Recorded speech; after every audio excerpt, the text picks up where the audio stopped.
partir de estos sistemas de coordenadas, entonces vamos a definir la ley de Fourier en múltiples direcciones. Aquí yo tengo esta representación. La ley de Fourier en diferentes direcciones se representa de la siguiente manera. Vamos a considerar un sistema de 3 ejes, X, Y, Z, que representan este cuerpo. Este cuerpo, digamos, es un cubo. Es un cubo que tiene diferentes áreas. Tiene un área con respecto al eje X, un área con respecto al eje Y un área con respecto al eje Z. Estas áreas, a X, a Y y a Z, son perpendiculares a cada eje. Por ejemplo, esto de arriba es el área de Z y es perpendicular a este eje Z. Perpendicular o normal significa que ustedes tienen el área y de un punto perpendicular se considera otro vector. Entonces esta sería el área y este sería un vector. Muy bien, entonces a lo largo de diferentes ejes tenemos diferentes valores de la transferencia de calor. Vamos a considerar un vector único, que es este, que le vamos a llamar Qn. Este es el vector que representa la transferencia de calor global. Es un vector, va a tener una magnitud Qx, una magnitud Qz y una magnitud Qy. Entonces, a lo largo de este cuerpo se va a transferir ese vector de calor. Si definimos N como una superficie normal isotérmica en el punto P, vector de calor, el punto P es este. La razón de conducción de calor en ese punto se expresa por la ley de Fourier. La ley de Fourier, de manera generalizada, la vamos a escribir así. Qn, que es ese vector de transferencia de calor, es igual a menos conductividad térmica por el área de contacto por el gradiente de temperatura respecto a la superficie N. Esa es la superficie que nosotros definimos. Es una superficie perpendicular al punto P. Digamos aquí estaría una superficie N. El flujo de transferencia de calor lo vamos a considerar un vector entonces. Le llamamos Qn, un vector que parte del punto P hasta este punto. Entonces, a este punto P se tiene un vector normal N. Y bueno, estas serían las componentes. Ya sabemos utilizar vectores. Tenemos un resultante Qn, un componente en X, un componente en Y y un componente en Z. Este es un vector. El vector I, J y K, que aquí por notación la flecha significa que son vectores unitarios. Y cada una de estos términos, Qx, Qy y Qz, son magnitudes del vector resultante de transferencia de calor.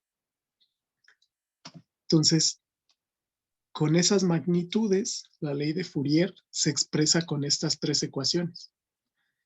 El flujo de calor en el eje X es menos K, conductividad térmica, por el área normal a X, o perpendicular, por el gradiente de temperatura respecto a X.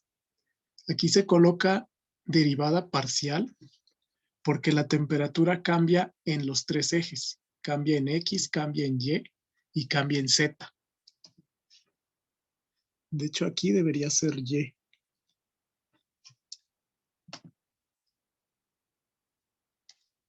En Y sería menos K por el área perpendicular a Y por la derivada parcial de temperatura respecto a Y. Y acá sería menos K por área en Z por la derivada parcial de temperatura respecto a Z. Esas áreas que se representan ahí son las áreas normales a las direcciones X, Y, Z. Como vimos, por ejemplo, esta coloreada arriba es perpendicular a Z. Estas ecuaciones representan la transferencia de calor multidireccional de la ley de Fourier.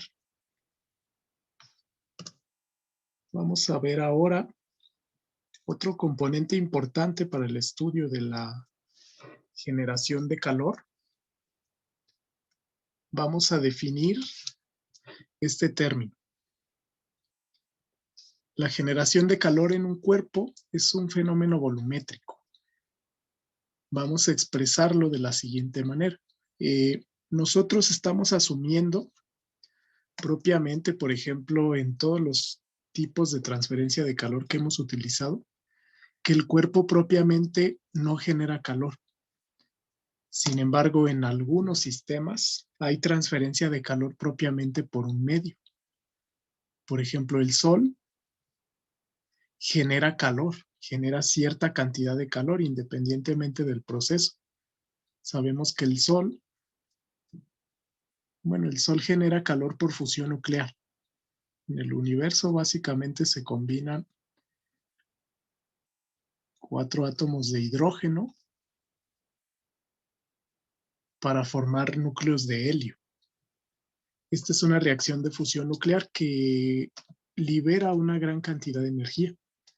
Bueno, esa cantidad de energía se podría utilizar para generar por medio de celdas solares electricidad. Ya vimos en clases anteriores el efecto fotoeléctrico. También tenemos muchos más procesos que pueden generar calor por sí mismos. Tenemos ecuaciones o reacciones químicas. Tenemos propiamente casi toda la generación de calor puede ser por medios químicos o medios biológicos. El cuerpo humano genera calor por sí mismo. La generación de calor se puede estudiar como un fenómeno volumétrico. Aquí vamos a representar esta variable que significa la cantidad de energía generada por unidad de tiempo. Esto tendría dimensiones de energía por unidad de tiempo. Por ejemplo, joules por segundo, aquí lo pone como watts. Este término, E minúscula, es la generación de calor por unidad de volumen. Esto tendría dimensiones de energía por volumen, por el tiempo también, por diferencial volumen. Sabemos aquí que volumen serían las dimensiones de este término. De manera tal que este término representa el flujo generado de calor. ¿A qué tasa o qué velocidad se genera calor? Básicamente podríamos considerarlo tasa de generación de calor, que involucra, puede ser por medios químicos o medios biológicos. Esta tasa de generación de calor se debe de incluir también en el balance de energía.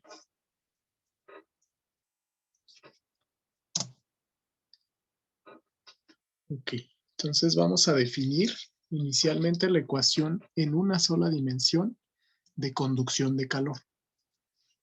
Pensemos en esta figura. Básicamente unidimensional significa que es en una sola dirección. Como se menciona aquí, se dice que un problema de transferencia de calor es unidimensional si la temperatura en el medio varía en una sola dirección. Y por lo tanto el calor se transfiere en esa misma dirección. Al mismo tiempo, la variación de temperatura y, como consecuencia, la transferencia de calor en otras direcciones debe ser cero. Entonces analicemos esta figura. Aquí se está representando la transferencia de calor en una superficie plana. Pensemos, por ejemplo, en una pared o en una placa plana, donde un lado de sus caras está más caliente que el otro. Entonces hay una transferencia de calor. Es posible definir entonces un corte sobre este mismo sistema. Ese corte le vamos a llamar un elemento de volumen, que básicamente sería este corte. Ese corte va a tener un espesor delta X. Si nosotros tomamos esa notación, el espesor de este corte coloreado del centro sería X más delta X. Básicamente tenemos esta relación. Este espesor es delta X. La coordenada de este punto es X, la coordenada del otro punto es X más delta X. Denotado por este espesor. Aquí nosotros tendríamos un área perpendicular. Si el flujo de calor viene de atrás hacia adelante, en esta dirección, el área perpendicular es el área efectiva que considera la ley de Fourier. Entonces, propiamente es la cara trasera o la cara frontal de este cuerpo. Con esta notación, vamos a deducir la ecuación de transferencia de calor en una sola dimensión para este sistema. De inicio, este sistema se tiene en coordenadas rectangulares. Entonces vamos a partir de lo siguiente. Esta es la ecuación unidimensional de conducción de calor en una pared o en una placa plana. Inicialmente tenemos una razón de conducción de calor en X,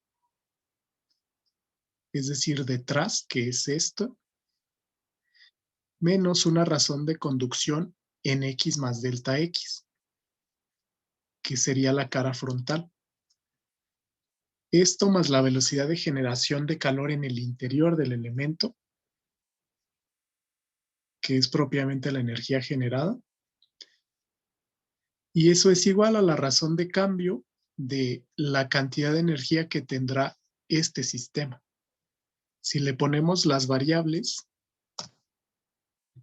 a esa razón les llamo Qx, a esta otra Qx más delta X. La velocidad de generación es E, subíndice de generación. Todo esto es por unidad de tiempo.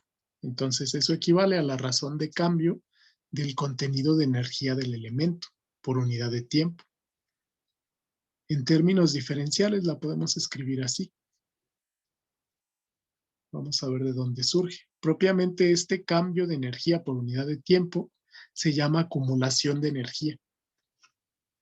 Esta de aquí es acumulación. Si la acumulación es cero, estamos hablando de un sistema en estado estacionario. Si la acumulación es diferente de cero, estamos hablando de un sistema llamado transitorio.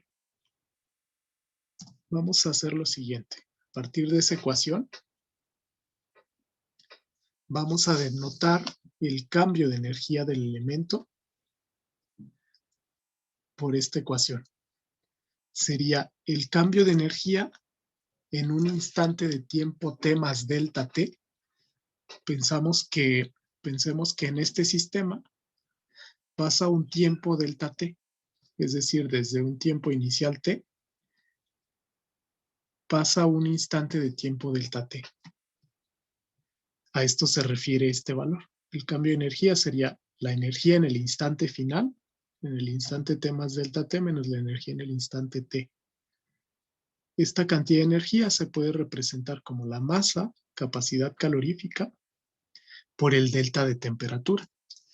Si yo tengo un tiempo t, cuando pasó un instante 0 y un tiempo t más delta t, en el tiempo t se considera una temperatura inicial simplemente t, subíndice t, y en el instante t más delta t tendríamos esta temperatura. Digamos, esto es masa, capacidad calorífica, temperatura final menos temperatura inicial. La masa, yo la puedo escribir en términos de la densidad. ¿Están de acuerdo que la masa es densidad por volumen? ¿De dónde surge esto? Bueno, yo quiero esto. Quiero masa y es densidad multiplicada por volumen, porque densidad es masa entre volumen. La masa aquí la sustituyen como densidad y el volumen se sustituye por área delta X. Entonces, esto es masa multiplicado por capacidad calorífica. De ahí surge. Posteriormente, entonces la generación de energía en el elemento sería la generación por unidad de volumen multiplicado por el volumen del elemento. Y ya vimos que el volumen se puede escribir como área por espesor. Entonces vamos a continuar con la siguiente deducción. Profe, ¿Sí? una pregunta, ¿la velocidad de generación de calor, eso se da como o es por la energía interna o cómo? Puede ser por diferentes medios. Sí, es propiamente la energía interna. La energía interna, recuerden que es la energía contenida en un cuerpo en su movimiento molecular.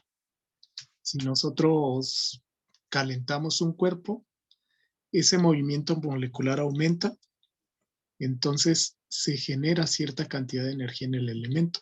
Tiene que ver también con sus propiedades térmicas, como capacidad calorífica, como difusividad térmica, como conductividad eléctrica también, conductividad térmica más bien. Y sí se lleva a cabo con respecto a la energía interna. Esto representa esa generación. La generación de energía en el volumen por unidad de tiempo. Ok, Ok, profe, gracias. sí por nada. Bueno, entonces vamos a combinar estas dos ecuaciones anteriores en esta. La energía generada en el elemento sería la energía volumétrica por el área, por el delta X, es igual a la densidad por la capacidad calorífica por el área delta X, y esto por el gradiente de temperatura. Temperatura final menos temperatura inicial con respecto al tiempo. Ahora, estamos haciendo una deducción generalizada. La ecuación a la que lleguemos va a ser una ecuación general para pared plana en una dirección. Posteriormente, esa ecuación que deduzcamos, nosotros la podemos ir tratando o podemos ir reduciendo términos ya para casos específicos. De inicio, vamos a hacer lo siguiente. Vamos a partir de esa ecuación a la que llegamos y se va a reacomodar de la siguiente manera. Si dividimos todo entre área, entre este término, entre área delta X, noten que de aquí se eliminaría, de aquí también, pero lo tendría acá. Si yo divido todo entre área delta X, aquí entre área delta X, y acá entre área delta X, estos se eliminan y me queda área delta X a la izquierda. Entonces, posteriormente, lo que se hace es tomar un límite. Noten aquí, si yo tomo el límite de este término cuando delta X tiende a 0 y el límite de este término cuando delta T tiende a 0, propiamente es la definición de derivadas. La derivada de un cambio de la función, acá la función es calor, entre la variable independiente delta X. Y acá yo tengo la derivada del cambio de la temperatura con respecto al tiempo. Aquí se está utilizando símbolo de derivación parcial porque propiamente De manera generalizada, la temperatura puede variar en las tres direcciones, en X, Y y Z. Y también puede variar con respecto al tiempo. Por eso se están tomando derivadas parciales. Entonces, esta ecuación de aquí se puede generalizar. Esta ecuación es la general. Generalización.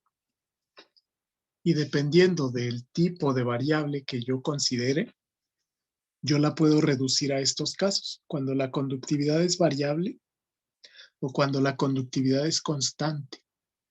Esto se refiere a conductividad térmica.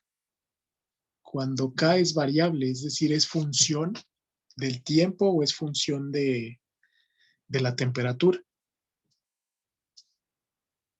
Esto es conductividad función de temperatura. Tendremos esta misma ecuación. Pero cuando la conductividad es constante, yo la puedo sacar de este término de acá y se reduce a esta ecuación. Aquí yo tendría la derivada con respecto a X de la derivada de temperatura con respecto a X. Es decir, es la segunda derivada de temperatura con respecto a X cuadrado. Noten que aquí el área también se eliminó. Entonces, esta es cuando la conductividad es constante. Yo voy a tener esos dos casos, el caso de conductividad variable y el caso de conductividad constante. Hemos llegado a ecuaciones diferenciales en una dirección X, pero con respecto al tiempo, en estado transitorio se llama. Este término de la derecha representa el cambio de temperatura con respecto al tiempo.